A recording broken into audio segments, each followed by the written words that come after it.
علی گڑھ تحریک کیا تھی، سر سید احمد خان کی تعلیمی اور سیاسی خدمات کا جائزہ لیں گے۔ جنگ آزادی کی ناکامی کے بعد مسلمانوں کا برائے نام اقتدار بھی ختم ہوا، اس کے ساتھ ہی ان کا زوال انتہا کو پہنچ گیا۔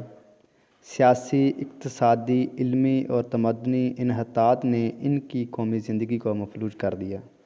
جاس اور زبوں حالی کے اس دور میں روشنی کی کرن بن کر سر سید احمد خان کی آواز بلند ہوئی۔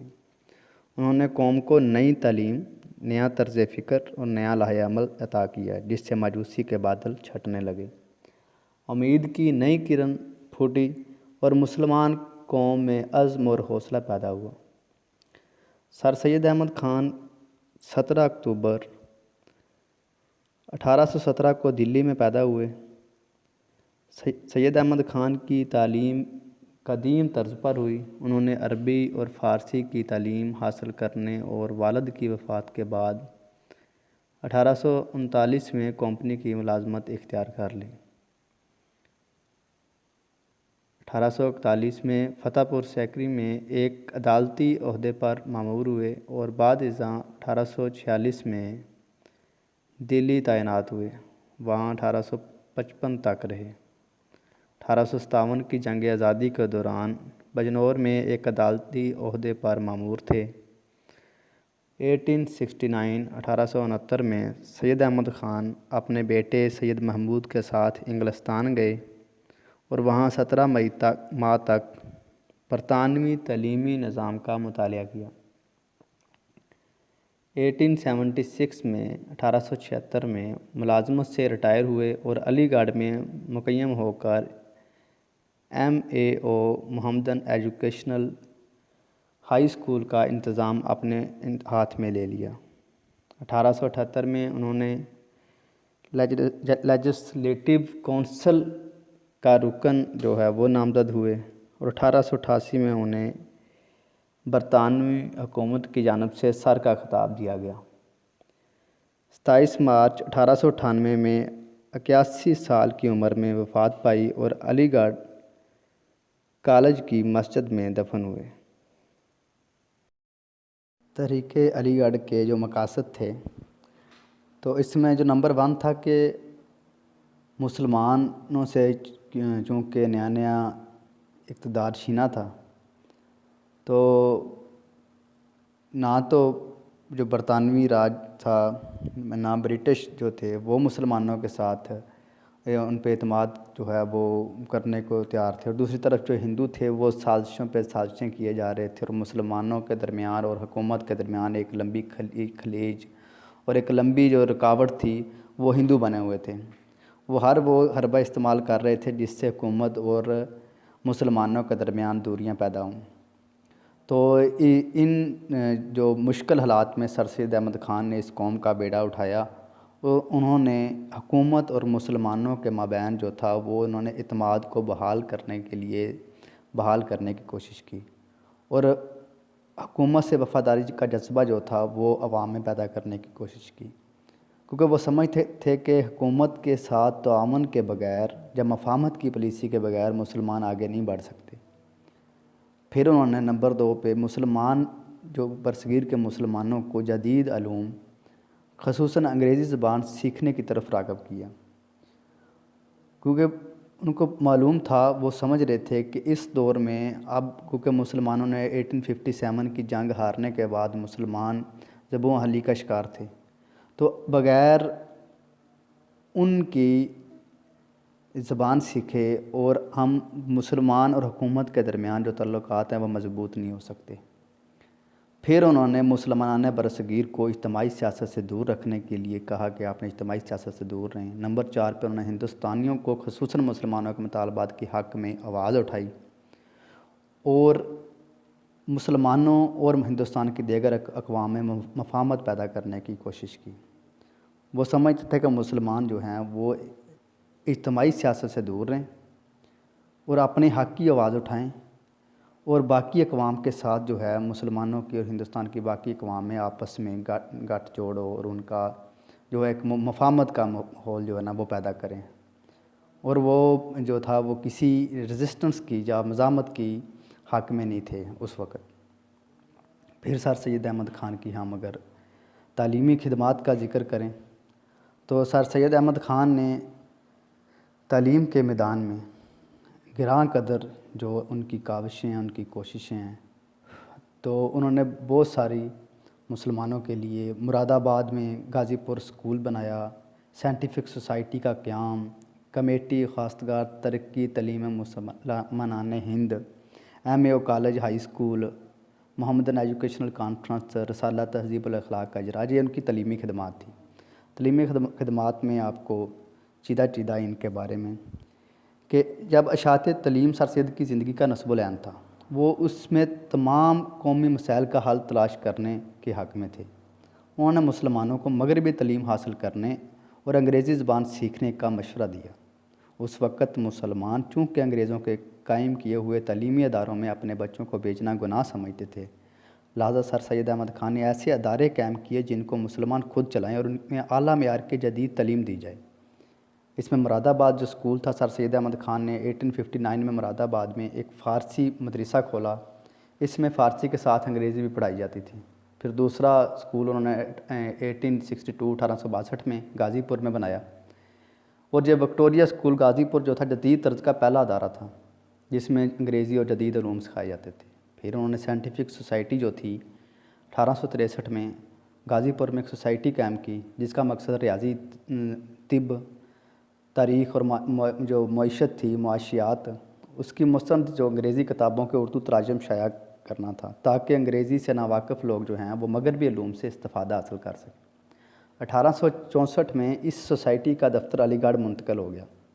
سوسائٹی نے کتابوں کے لیے اپنا پریس بھی قائم کر لیا۔ پھر کمیٹی خواستگار جو ترقی تعلیم مسلمانان ہند تھی، جو اس کا ایک کمیٹی 1870 میں جو قائم کی تھی سر سید احمد خان نے۔ اس کا جو مقصد تھا وہ تھا کہ مسلمان جو تعلیم کے میدان میں بہت پیچھے رہ گئے ہیں، ان کی جو تعلیمی پسماندگی کا مداوع کیسے کیا جا سکے، اور کمیٹی مختلف آراء کے بعد اس نتیجے پر پہنچی کہ مسلمان اپنے بچوں کو سیکولر نظام تعلیم کے بعد سرکاری تعلیمی اداروں میں بھیجنا پسند نہیں کرتے، تو اس لیے مسلمانوں کے تعلیمی ضروریات کو پورا کرنے کے لیے ایک مسلم کالج کا قیام ضروری ہے۔ تو اسی کی جو پھر اس کے بعد انہوں نے وہ محمدن ایجوکیشنل جو ہائی اسکول بنایا۔ تو محمدن ایجوکیشنل جو ہائی اسکول تھا اس میں علی گڑھ میں بنایا۔ 24 مئی 1875 میں اسکول قائم ہوا۔ 1876 میں جو ان کو پینشن ملی تھی اس جو ادارے پہ انہوں نے ساری وقف کر دی، اور اس کے بعد 1877 میں اس جو اسکول تھا اس کو کالج بنا دیا گیا، اور جو معیاری طرز کی درسگاہ تھی۔ اس کے بارے میں انگریزی تعلیم کے ساتھ ساتھ دینیات کی تعلیم، پھر اسلامی شخص اجاگر کرنے کا بھی اہتمام تھا۔ کالج کا قیام جو ہے وہ واقعی سر سید احمد خان کا ایک عظیم کارنامہ تھا۔ ایم اے کالج آپ کی وفات کے بعد 1920 میں یونیورسٹی بن گئی تھی، علی گڑھ یونیورسٹی۔ یہی ادارہ تحریک پاکستان کے دور میں مسلمانوں کی تعلیمی اور سیاسی سرگرمیوں کا مرکز بنا رہا۔ 1925 میں کل برصغیر میں کالج کی سطح پر تعلیم پانے والے مسلمان نوجوانوں کا 69% جو تھا وہ علی گڑھ میں زیر تعلیم تھا۔ اس ادارے کی تعلیم و تربیت نے مسلمانوں میں قومی شعور کو پروان چڑھایا۔ اس لیے مولوی عبدالحق کا کہنا تھا کہ لوگ کہتے ہیں کہ سر سید نے کالج قائم کیا، میں کہتا ہوں نہیں، انہوں نے ایک قوم بنائی ہے۔ عطا اللہ شاہ بخاری نے علی گڑھ یونیورسٹی کی اہمیت کو واضح کرتے ہوئے فرمایا تھا کہ جب میں لاہور سے چلا تو احباب نے کہا کہ علی گڑھ کے مسلمانوں کو خطاب کرنا ہے تو جامع مسجد میں تقریر کرنا، اور اگر پورے ہندوستان کو خطاب کرنا ہے تو یونیورسٹی میں تقریر کرنا۔ علی گڑھ یونیورسٹی کو یہ اس وقت کے دور میں یہ مقام حاصل ہو چکا تھا۔ پھر محمدن ایجوکیشنل کانفرنس جو تھی، سر سید احمد خان نے تعلیمی ادارے قائم کرنے کے علاوہ اشاعت تعلیم کے لیے ایک تنظیم 1886 میں قائم کی جس کا نام محمدن ایجوکیشنل کانفرنس تھا۔ اس کے سالانہ اجلاس مختلف مقامات پر منعقد ہوتے تھے۔ اس کی کوششوں سے ملک میں مختلف حصوں میں اسکول اور کالج کھولے گئے۔ ان اداروں میں علی گڑھ یونیورسٹی، عثمانیہ یونیورسٹی، حیدرآباد دکن یونیورسٹی، اسلامیہ کالج پشاور وغیرہ کے نام قابل ذکر ہیں۔ بعد میں اس تنظیم کے اجلاسوں میں مسلمانوں کے سیاسی مسائل بھی زیر غور آنے لگے۔ 1906 میں اس کے 20ویں سالانہ اجلاس جو ڈھاکہ میں ہوا تھا، مسلم لیگ جو تھی وہ قیام عمل میں آئی تھی۔ محمدن ایجوکیشنل کانفرنس کے جو سالانہ اجلاس ہوتے تھے، اسی کی بنیاد پہ ہی مسلم لیگ کا جو قیام تھا وہ وجود میں آیا تھا۔ پھر رسالہ تہذیب الاخلاق کا جو اجرا تھا وہ سر سید احمد خان کی ایک گراں قدر تعلیمی خدمات میں شامل ہے۔ سر سید احمد خان نے 1870 میں ایک رسالہ تہذیب الاخلاق کے نام سے جاری کیا، جس میں علمی، مذہبی اور سماجی مضامین شائع ہوتے تھے۔ اس رسالے کی زبان سادہ اور عام فہم تھی۔ یہ رسالہ اصلاحی افکار کا ترجمان تھا۔ اس نے نیا انداز تحریر اور نیا اردو ادب تخلیق کیا۔ الطاف حسین حالی اس رسالے میں شفا کرتی تھی، جو مسدس تھی الطاف حسین حالی کی۔ محسن الملک، وقار الملک حالی، مولانا شبلی اور ڈپٹی نذیر جیسے اہل قلم اس رسالے میں اپنے خیالات کا اظہار کرتے تھے۔ اس کے مدیر خود سر سید احمد خان تھے، جو مسلمانوں میں ایک مخصوص ذہن پیدا کرنا چاہتے تھے۔ انہوں نے رسالہ جاری کرنے کا مقصد بیان کرتے ہوئے لکھا، مقصد یہ ہے کہ ہندوستان کے مسلمانوں کو کامل درجے کی تہذیب اختیار کرنے پر آمادہ کیا جائے، تاکہ جس حقارت سے تہذیب یافتہ اقوام ان کو دیکھتی ہیں وہ رفع ہو اور وہ بھی دنیا میں مہذب اور معزز قوم کہلائی جائے۔ یہ تھی سر سید احمد خان کی تعلیمی خدمات۔ اب ہم ایک نظر دیکھتے ہیں سر سید احمد خان کی سیاسی خدمات کو۔ تو اس میں نمبر 1 ہے رسالہ اسباب بغاوت ہند۔ سر سید احمد خان نے 1858 میں یہ مختصر کتاب لکھ کر انگریزوں پر واضح کیا کہ 1857 کی جنگ آزادی حکومت کی ناانصافیوں کا نتیجہ تھی، جس کے باعث حکومت اقوام کا اعتماد کھو چکی تھی۔ اس جنگ میں ہندو، مسلمان اور انگریز برابر کے ذمہ دار تھے۔ انہوں نے اس قدر کی 2 بڑی وجوہات بیان کی: پادریوں کی سرگرمیاں اور مجالس قانون ساز اداروں میں ہندوستانی نمائندوں کی عدم موجودگی۔ انہوں نے اس رسالے میں ان وفادار مسلمانوں کی خدمات بھی بیان کی جنہوں نے جنگ کے دوران انگریزوں کو تحفظ فراہم کیا۔ پھر علی گڑھ یونیورسٹی جو انسٹیٹیوٹ، علی گڑھ انسٹیٹیوٹ، اس کا گزٹ جو اس رسالے کا ایک کالم اردو اور دوسرا انگریزی میں شائع ہوتا تھا۔ اس رسالے کا مقصد انگریزوں کو مقامی باشندوں کے مسائل سے آگاہ کرنا تھا اور مسلمانوں میں سیاسی شعور پیدا کرنا تھا۔ سائنٹیفک سوسائٹی کے زیر اہتمام اس میگزین کو 1866 میں جاری کیا گیا، جس کا اداریہ سر سید خود لکھتے تھے۔ پھر مسلم مفادات کا تحفظ، اس میں حکومت کے نمائندہ اداروں کے قیام اور سرکاری ملازمتوں میں مسلمانوں کے لیے الگ کوٹا کا مطالبہ کیا۔ سر سید احمد خان نے اس میں انڈین سول سروس کے لیے مقابلہ کے امتحان میں اوپن میرٹ کی مخالفت کرتے ہوئے کہا کہ مسلمانوں نے ابھی تک تعلیم کا وہ معیار حاصل نہیں کیا ہے جو اعلیٰ ملازمتوں کے لیے ضروری ہے اور جس کی بنیاد پر وہ ہندوؤں کی برابری کر سکیں، لہٰذا مسلمانوں کے لیے اعلیٰ ملازمتوں میں مناسب بندوبست کیا جائے۔ تو پھر محمدن ڈیفنس سول ایسوسیشن جو تھی ان کی، اور اس کے جو مقاصد تھے کہ مسلمانوں کے سیاسی مفادات کا تحفظ کیا جائے، مسلمانوں کو عوامی احتجاج سے دور رکھا جائے، امن و امان کے قیام کے لیے حکومتی اقدامات کی جو ہے وہ حمایت کی جائے، نہ کہ ہر جگہ پہ حکومت کے ساتھ مزاحمت میں آ جائیں۔ اور پھر انہوں نے کانگریس سے مسلمانوں کو جو ہے علیحدگی کی تلقین کی، کیونکہ انہوں نے ایک ہندی اردو تنازع شروع کیا تھا، تو اس کے بعد سر سید احمد خان نے مسلمانوں کو جو ہے وہ کانگریس سے علیحدہ رہنے کی تلقین کی کہ کانگریس میں شمولیت اختیار نہ کریں۔ کو سر سید احمد خان ہندوؤں کی ترجمان جماعت سمجھتے تھے کانگریس کو۔ سر سید احمد خان نے مسلمانوں کو اس میں شامل ہونے سے بارہا منع کیا۔ پھر الگ قوم کا جو تصور تھا، پہلا 2 قومی نظریہ جو سر سید احمد خان نے ہی پیش کیا تھا 1867 میں جب اردو ہندی تنازع شروع ہوا تو آپ نے پیشن گوئی کی کہ اگر ہندو انتہا پسند اپنی روش سے باز نہ آئے تو آنے والے دور میں ہندو اور مسلم دونوں قوموں کے درمیان مخالفت کی جو خلیج ہے وہ وسیع ہوتی جائے گی اور پھر آخر کار مسلمانوں کو ایک الگ ریاست جو ہے وہ قائم کرنا پڑے گی۔ تو ابھی سر سید احمد خان کی ہم نے تعلیمی خدمات اور ان کی جو سیاسی خدمات ہے ان کو ہم نے چیدہ ان کی سیاسی خدمات کا ذکر کیا ہے۔ تو باقی انشاءاللہ لنک میں آپ کو اس کی جو بک ہے وہ بھیج دیں گے، تو آپ پڑھ لیجئے گا۔ اس کے علاوہ بھی سر سید احمد خان کے جداگانہ انتخابات اور پھر انڈین جو محب وطن بنانے کے لیے ایک ایسوسیشن شروع کی تھی، وہ بھی ان کی خدمات میں سیاسی میں شامل ہے۔ اس کے علاوہ ان کی ادبی خدمات ہیں، سارا السنادید، پھر تاریخ سرکشی بجنور، اردو ڈیفنس سوسائٹی، یہ ان کی ادبی خدمات میں شامل ہے۔ تو سارا السنادید میں انہوں نے اس کتاب میں دلی کی پرانی عمارات، کھنڈرات اور تاریخی آثار پر روشنی ڈالی تھی۔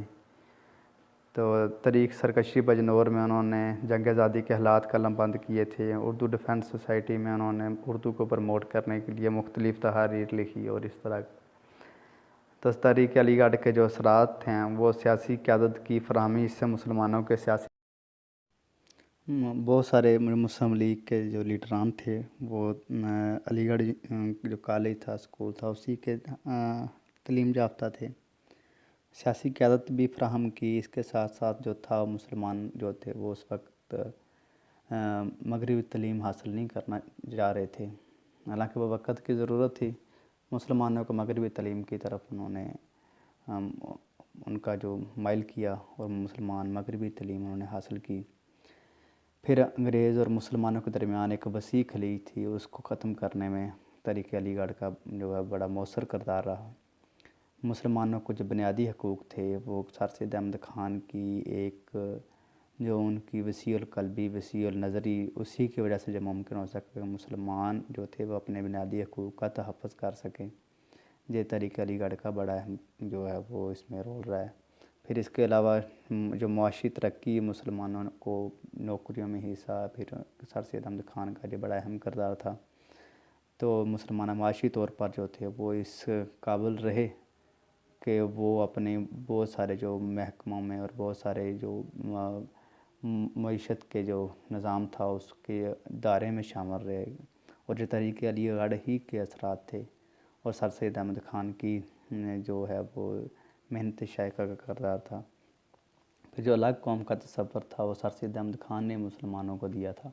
جو پہلا دو قومی نظریہ جو برصغیر پاک و ہند میں سر سید احمد خان ہی کی وہ اس میں تھی کہ مسلمان جو ہیں وہ ہندوؤں سے الگ، ان کو اب نہیں تو بدیر بنانا پڑے گا۔ پھر قومی اتحاد، جو مسلمانوں کے درمیان جو اتحاد تھا وہ انہوں نے پیدا کیا، مسلمانوں کو اس قابل بنایا کہ وہ اپنے حقوق کے لیے آواز اٹھا سکیں، اور اسی ایک جو ان کی انہوں نے اینٹ لگائی تھی پھر وہ عمارت بنی، اور جس کا نام آج جسے ہم پاکستان کہتے ہیں۔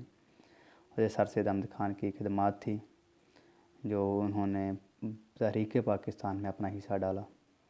تو آج ہم نے تحریک علی گڑھ کی جو تھی وہ سر سید احمد خان کی ادبی، سیاسی اور ان کی جو تعلیمی خدمات تھی وہ پڑھا، تحریک علی گڑھ کے جو اثرات تھے وہ پڑھے۔